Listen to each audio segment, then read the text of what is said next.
প্রিয় শ্রোতা বন্ধু, গল্প কাহিনীর দেশে সবাইকে স্বাগত জানাচ্ছি।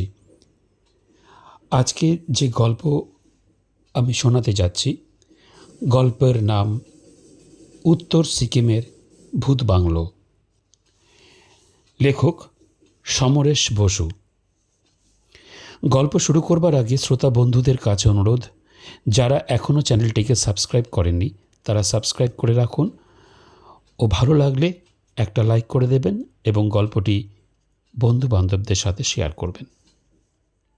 চলুন শুরু করছি আজকের ভৌতিক গল্প, উত্তর সিকিমের ভূত বাংলো। লেখক সমরেশ বসু।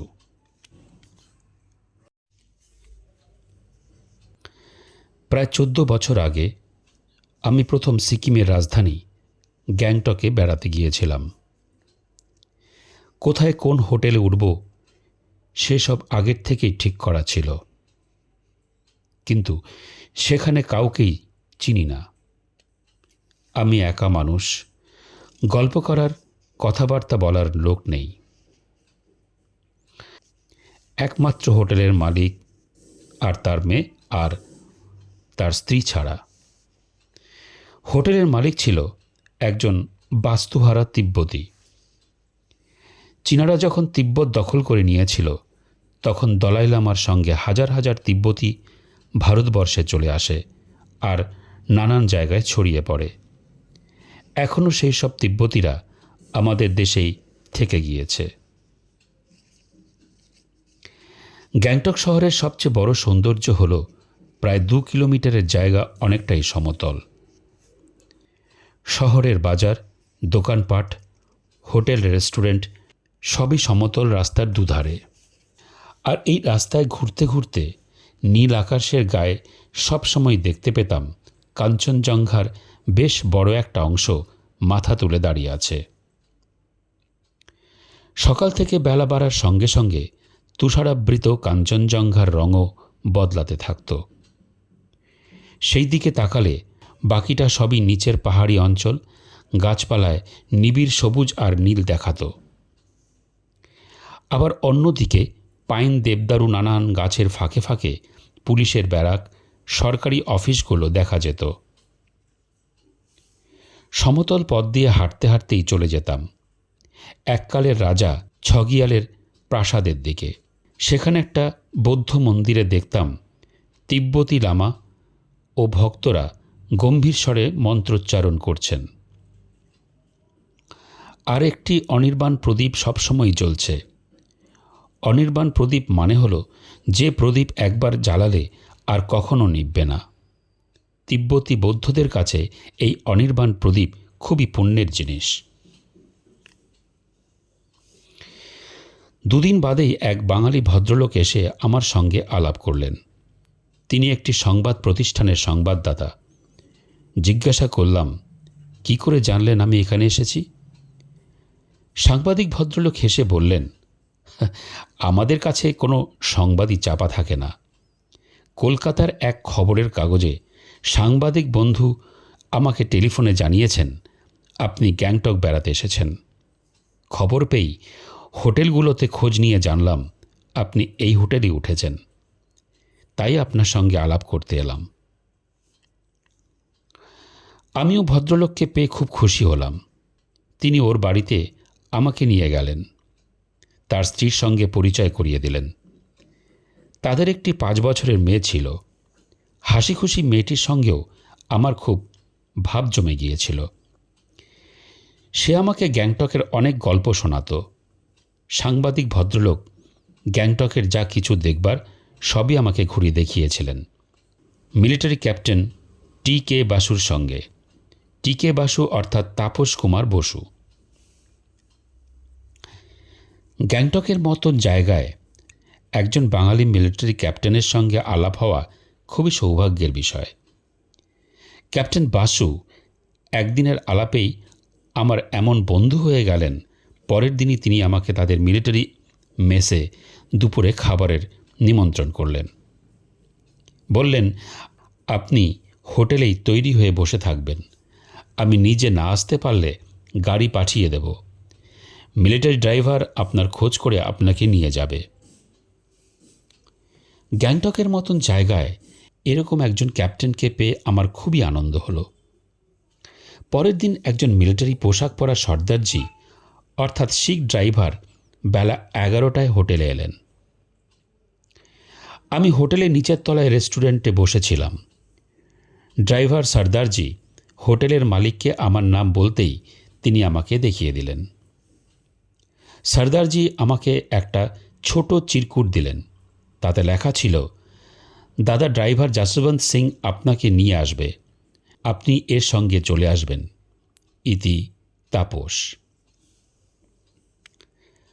আমি যশবন্ত সিংয়ের সঙ্গে একটা জিপে চেপে বেরিয়ে পড়লাম। সমতল পাহাড়ি পথ দিয়ে মিলিটারি মেসে যেতে আমার রীতিমতন ভয় হয়েছিল। মেসটা ছিল একটা পাহাড়ের মাথায়। রাস্তাটা এমন উঁচু আর খাড়া, একটু এদিক ওদিক হলেই একেবারে সোজা জমালয়ে যেতে হবে। যাই হোক, মেসে এসে পৌঁছালাম। সামনে লন, একটা গাড়ির পক্ষে পুরোপুরি পাক খাবার মতন জায়গাও নেই। মেস রুমটা বেশ বড়। ক্যাপ্টেন টিকে বাসু ছাড়াও আরও বেশ কিছু ভদ্রলোক ভদ্রমহিলা ছিলেন। ভদ্রলোকেরা সকলেই নানান স্তরের অফিসার, এবং যিনি মিলিটারি ডাক্তার ছিলেন তিনি একজন উড়িয়া। ক্যাপ্টেন বাসু ছাড়া আর কোনো বাঙালি না থাকলেও সকলের সঙ্গেই আমার খুব ভাব হয়ে গেল। অনেক রকম রান্না হয়েছিল, সবই দেশীয় রান্না। মাংসের বিরিয়ানি, কাবাবের কোনো তুলনা ছিল না। খাওয়া দাওয়া মিটতেই প্রায় বেলা 3টে বেজে গিয়েছিল। ক্যাপ্টেন বাসু ছিলেন মেসের ইনচার্জ, আর মেসের গায়ে ছিল তার ছোট 2 কুঠরির থাকবার ঘর। সেখানে বিশ্রাম নেবার সময়ই ক্যাপ্টেন বাসু আমাকে বলেছিলেন, উত্তর সিকিম হলো মিলিটারির হাতে। সেখানে সাধারণ মানুষ এখান থেকে যেতে পারে না, বিশেষ অনুমতি লাগে। আর উত্তর সিকিমে যারা বাস করে তারাও কেউ এদিকে আসতে পারে না। এই সীমান্ত অঞ্চলে সামরিক কড়াকড়ি খুব বেশি। তবে আপনি যদি উত্তর সিকিমে বেড়াতে যেতে চান, আমি তার ব্যবস্থা করতে পারি। আমাদের সঙ্গে গেলে আপনার কোনো অনুমতির দরকার হবে না। আমি তো শুনে খুব খুশি, তখনই রাজি হয়ে গেলাম। 2 দিন পরেই সকালবেলা একটা জোঙ্গা জিপে চেপে আমরা উত্তর সিকিমের পথে রওনা দিলাম। জোঙ্গা জিপ এমন একটা গাড়ি যা খাড়া পাহাড়ি পথে চলতে পারে। ক্যাপ্টেন বাসু ছাড়া আমি আর ডাক্তার মেজর মোহান্তি এবং তার স্ত্রী ছিলেন। গাড়ির চালক ছিলেন সেই যশবন্ত সিং। উত্তর সিকিমের পথটা গিয়েছে তিস্তার উৎসের দিকে, অর্থাৎ তিস্তা যেখান থেকে বরফ গলে পাহাড় থেকে নেমে শিলিগুড়ির পাশ দিয়ে সমতলে নেমেছে। আমরা সেই ওপরে উঠছিলাম, আর আস্তে আস্তে পাহাড় পর্বতের দৃশ্য বদলে যাচ্ছিল। খুব সংকীর্ণ রাস্তা দিয়ে খাড়া পাহাড়ের গা ঘেঁষে আমাদের জিপ চলছিল, আর তিস্তাকে একটা সরু নীল ফিতের মতন অনেক নিচে দেখা যাচ্ছিল। গাছপালা কমতে কমতে আমরা পৌঁছে গিয়েছিলাম বরফের রাজত্বে। চারিদিকের পাহাড়ি অধিকাংশ বরফে ঢাকা। রাত্রে আমরা যেখানে থাকব সেখানে রান্নার ব্যবস্থা হবে, কিন্তু দুপুরের খাবার সঙ্গে নেওয়া হয়েছিল। ঠিক হয়েছিল একটা বাংলোয় আমরা দুপুরের খাবার খাব, সেখানেই একটু বিশ্রাম করব। বাংলোটা মিলিটারির অধীনেই ছিল, কিন্তু ডাক্তার মেজর মোহান্তির স্ত্রী মিসেস মোহান্তি ভয় পেয়ে বললেন, আমি শুনেছি ওটা ভূত বাংলো, আমি ওখানে ঢুকবো না। মিসেস মোহান্তির কথা শুনে সবাই হেসে উঠলেন। ক্যাপ্টেন বাসু বললেন, দিনের বেলা সেখানে আপনার ভয় পাবার তো কোনো কারণ নেই। তাছাড়া বাংলোটা মিলিটারির পাহারা দেয়। বাইরের ঘরে অফিসাররা মাঝে মাঝে অফিসের কাজ নিয়েও বসেন। 2টি খুব ভালো শোবার ঘর আর বাথরুম আছে। আমরা আছি, আপনার কোনো ভয় নেই। প্রায় বেলা 1টার সময় আমরা সেই বাংলোর সামনে এসে দাঁড়ালাম। চারদিকেই বরফে আবৃত পাহাড়। উত্তরে আকাশের গায়ে তুষার ঢাকা পর্বত ছাড়া কিচ্ছু নেই। কোথাও কোনো শব্দ নেই, এমনকি একটা পাখির ডাকও শোনা যাচ্ছে না। বাংলোর গেটেই দেখা গেল বন্দুক হাতে একজন সিকিমি সৈনিক পাহারা দিচ্ছে। আমাদের আসার সংবাদ নাকি আগেই দেওয়া হয়েছিল। সিকিমি সৈনিক মিলিটারি কায়দায় সেলাম ঠুকে বাংলোর দরজা তালা খুলে দিল। আমরা ভিতরে ঢুকলাম। বাংলোর বাইরে ঘরটা বেশ বড়। সোফা সেট ছাড়াও রয়েছে মস্ত বড় একটা টেবিল, অনেকগুলো চেয়ার, টেবিলের ওপর রাখা জল ভরা কাচের জগ, অনেক প্লেট থাকে থাকে সাজানো, আর ডজনখানেক জলের গ্লাস। আমি বাংলোর ভেতরে অন্যান্য ঘরগুলো দেখে এলাম। সত্যি বেশ সুন্দর সাজানো ঘর। খাটের বিছানা পরিষ্কার পরিচ্ছন্ন।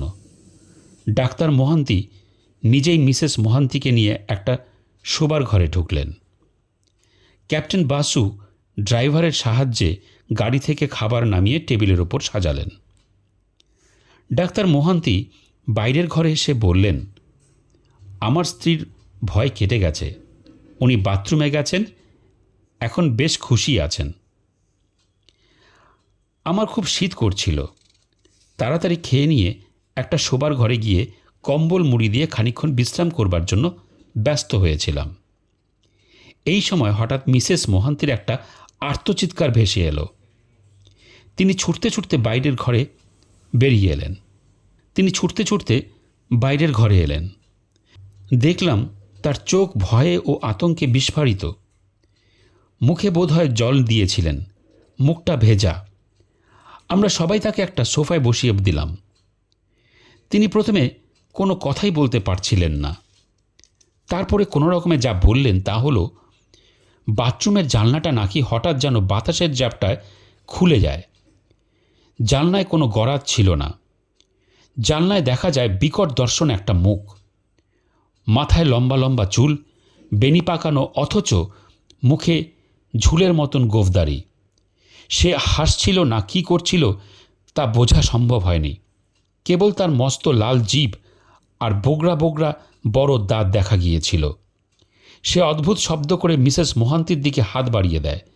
তখনই তিনি কোনো ক্রমে দরজার ছিটকেনি খুলে বাইরে বেরিয়ে আসেন। সব শুনে ক্যাপ্টেন বাসু তৎক্ষণাৎ সিকিমি সৈনিকটিকে নিয়ে বাইরে ছুটে গেলেন। ডাক্তার মিসেস মোহান্তির পাশে বসে তাকে সান্ত্বনা দেবার চেষ্টা করছিলেন। আমি মনে মনে অবাক হচ্ছিলাম। আশেপাশে কোনো মানুষের বসতি নেই। ওই রকম অদ্ভুত মূর্তি এই বরফে ঢাকা পাহাড়ে কোথা থেকে এলো? মিসেস মোহান্তি আবার বললেন, ক্যাপ্টেন বাসু তো আমার সব কথা না শুনেই চলে গেলেন। সেই মূর্তি দেখে আমি যখন ছিটকিনিটা খুলবার চেষ্টা করছি, তখন হঠাৎ মূর্তিটার চেহারা বদলে গেল। দেখলাম একটা মাথায় এলানো চুল পাহাড়ি মেয়ে খিলখিল করে হাসছে। তার গলায় অনেক রঙের পাথরের মালা। সে তার এমন লম্বা হাত আমার দিকে বাড়িয়ে দিয়েছিল, ছিটকিনি না খুলতে পারলে সে আমাকে নির্ঘাত ধরে ফেলত। তোমরা কি সেই বিকট হাসি শুনতে পাওনি? ডাক্তার মোহান্তি মাথা নেড়ে বললেন, আমি তো কিছু শুনতে পাইনি। মিসেস মোহান্তি আমার দিকে তাকিয়ে জিজ্ঞাসা করলেন। আমি বললাম, না, আমিও কিছু শুনতে পাইনি। প্রায় 15 মিনিট পরে ক্যাপ্টেন বাসু ফিরে এসে জানালেন, কোথাও কিছু দেখতে পাওয়া যায়নি। কাছে পিঠের মধ্যে বাংলোর পেছনে পাহাড়ের ওপরে একটি বৌদ্ধ মন্দির আছে। সেখানে একটা আলাদা কাঠের বাড়িতে একটি তিব্বতী পরিবার রয়েছে। সেখানে ওরকম কোনো মানুষের মূর্তি দেখা যায়নি। তাছাড়া ক্যাপ্টেন বাসু সিকিমি সৈনিকটিকে নিয়ে এত তাড়াতাড়ি গিয়েছিলেন, কেউ পালাতে গেলে তিনি নিশ্চয়ই দেখতে পেতেন। তাছাড়া সিকিমি সৈনিকটি বলল, পেছনের পাহাড়ে তিব্বতী পরিবারটি খুবই ভালো। তারা এই পাহাড়ে খুব কষ্ট করে কিছু ফসল করে, আর তারা তা খেয়েই বুদ্ধের সেবা করে বেঁচে আছে। যাই হোক, খাবার ঠান্ডা হয়ে যাচ্ছিল, খিদেও পেয়েছিল সকলেরই। বাইরের ঘরের বড় টেবিল ঘিরে আমরা সবাই খেতে বসে গেলাম। বন্ধ কাচের জানলা দিয়ে বাইরে ওপারের পাহাড়ে বরফের ওপর রোদের ঝিকিমিকি দেখা যাচ্ছিল। পরোটা, আলুর দম, শুকনো করে রান্না মাংস আর মিষ্টি ছিল দুপুরের খাবার, আর বড় ফ্লাস্কে ছিল গরম কফি। ক্যাপ্টেন বাসুকে বলে আমি ভিতরে একটি শোবার ঘরে গেলাম। জঙ্গা জিপে অনেকটা পথ এসে আর পেট ভরে খেয়ে আমার জন্য শীতটা আরও বেশি লাগলো। কম্বল জড়িয়ে আমি শুয়ে পড়লাম। ঘুমের দরকার ছিল না, ঘুম আসছিলও না। আমি একটু আরাম করতেই চাইছিলাম। শুয়ে শুয়ে মিসেস মোহান্তির দেখা ঘটনার কথাটাই ভাবছিলাম। ভাবতে ভাবতে আমার যেন কখন একটু তন্দ্রার ঘোর এসে গিয়েছিল। শুনতে পেলাম ঘরের মধ্যে যেন কেউ পায়চারি করছে। তারই তালে তালে ঠুং ঠুং শব্দ হচ্ছে, আর আমার নাকে আসছে একটা মিষ্টি সুগন্ধ। আমার তন্দ্রা কেটে গেল। চোখ মিলে তাকালাম, দেখলাম একটা অদ্ভুত দেখতে মেয়ে বাথরুমে ঢুকে গেল। কিন্তু বাথরুমের দরজাটা খোলাই রইল। দরজাটা কি খোলাই ছিল? ঠিক মনে করতে পারছিলাম না। হয়তো স্বপ্নই দেখছিলাম তন্দ্রার ঘোরে। কোনো রকমে কম্বলের ঢাকা খুলে খাট থেকে নেমে বাথরুমের দরজাটা টেনে বন্ধ করে দিলাম। দিয়েই আবার গিয়ে শুয়ে পড়লাম। এরপরেও আমাদের অনেকটা পথ যেতে রাত্রি হয়ে যাবে। এইসব পাহাড়ি পথে রাত্রে চলাটা নিরাপদ নয়। কোথায় যে রাস্তায় ধস নেমে আছে কেউ বলতে পারে না। আর আমরা এমন একটা সীমান্ত অঞ্চল দিয়ে চলেছি, যে কোনো সময় বিদেশি সৈনিকের গুলি ছুটে আসতে পারে। আমার বোধ হয় একটু তন্দ্রা আসছিল। শুনতে পেলাম ঘরের মেঝে কেউ হেঁটে বেড়াচ্ছে। আমি চোখ মেলে তাকিয়ে অবাক হয়ে দেখলাম গলা থেকে হাঁটু অবধি লাল পোশাক পরা একটা লোক ঘরের একটা জানলার কাছ থেকে দরজা পর্যন্ত হেঁটে বেড়াচ্ছে। পায়ে মোজা আর জুতো, মাথায় টুপি পরা থাকলেও লম্বা চুল বেরিয়ে পড়েছে, আর তার ফর্সা মুখে গোঁফ দাড়িও রয়েছে। আশ্চর্য! এ কোথা থেকে এলো? আমি উঠে বসে জিজ্ঞাসা করলাম, আরে আপনি কে? এই ঘরে এলেন কেমন করে? লোকটা আমার দিকে একবার তাকালো, তারপর বাথরুমের দরজা খুলে ভেতরে চলে গেল। দরজাটা বন্ধ করে দিল। আশ্চর্য! সত্যি এটা কি ভূত বাংলো নাকি? আমি বিছানা ছেড়ে উঠে পড়লাম। পায়ে জুতো গলিয়ে বাথরুমের দরজা খুললাম। আরে কেউ তো কোথাও নেই। কেবল বড় জানলা কাচের পাল্লা দুটো খোলা। জানলার বাইরে জংলি ঝোপঝাড়। আমি এগিয়ে গিয়ে জানলায় উকি দিতে গেলাম। তৎক্ষণাৎ দরজাটা শব্দ করে বন্ধ হয়ে গেল। আমি লাফ দিয়ে দরজার কাছে গিয়ে পাল্লা ধরে টানলাম, কিন্তু দরজাটা বাইরে থেকে কেউ যেন বন্ধ করে দিয়েছে। আমি চিৎকার করে ডাকলাম, ক্যাপ্টেন বাসু, দরজাটা খুলে দিন। তখনই জানলার কাছে খিলখিল হাসি শুনতে পেলাম। ফিরে তাকিয়ে দেখি চুল এলো করা একটা পাহাড়ি মেয়ে জানলার বাইরে দাঁড়িয়ে হাসছে। মুখটা তার মোটেই খারাপ নয়। গলা থেকে তার মুখ অবধি নানান রঙের পাথরের মালায় ঢাকা। তাকে আমার পাগলি ছাড়া আর কিছুই মনে হলো না। আমি তার দিকে তেড়ে গেলাম। সে ভয় না পেয়ে তার একটা হাত ভিতরে বাড়িয়ে দিল। আমি হাতটা ধরতে গেলাম, অমনি সে হাতটা সরিয়ে নিল। আমি ওর এলো চুল ধরবার জন্য হাত বাড়ালাম, সে পিছিয়ে গেল আর খিলখিল করে হাসতে লাগলো। আমি এমনিই খেপে গেলাম। বড় জানলায় উঠে বাইরে লাফ দিয়ে পড়লাম। মেয়েটি বোধহয় ভাবতে পারিনি আমি এমন একটা কাণ্ড করতে পারি। সে দৌড় দিল, আমিও তার পিছন পিছন ছুটলাম। কিন্তু জংলি ঝোপঝাড়ের মধ্যে সে যে কোথায় দেখতে পেলাম না। অথচ তার হাসি শুনতে পেলাম। হাসির শব্দ লক্ষ্য করে আমিও জংলির ঝোপে ঢুকে পড়লাম। এ নিশ্চয়ই কোনো মতলববাজ মানুষদের ব্যাপার। হাসির শব্দ লক্ষ্য করে ছুটতে ছুটতে হঠাৎ এক সময় আমি বাংলোর সামনে পাহাড়ের খাদের ধারের রাস্তায় এসে পড়লাম। তখন আর হাসি শোনা যাচ্ছে না, জংলি ঝোপও নেই। অবাক হয়ে দাঁড়িয়ে পড়লাম। আর একটু হলে তো আমি হাজার হাজার ফুট নিচে পড়ে যেতাম। উত্তরের আকাশে তুষারাবৃত পর্বতের গায়ে রোদে নানা রং খেলছে। আমি বাংলোর দিকে এগিয়ে গেলাম। দেখলাম সিকিমি সৈনিকটি বাংলোর বারান্দায় দাঁড়িয়ে আছে। ঘরে ঢুকে দেখলাম ডাক্তার মেজর মোহান্তি আর ক্যাপ্টেন বাসু দুটো ছোট সোফায় গা এলিয়ে চোখ বুজে আছেন। মিসেস মোহান্তি বড় সোফায় শুয়ে ঘুমোচ্ছেন। আমার পায়ের শব্দে ক্যাপ্টেন বাসু চোখ মেললেন, জিজ্ঞাসা করলেন, এর মধ্যে আবার বাইরে গেলেন কখন?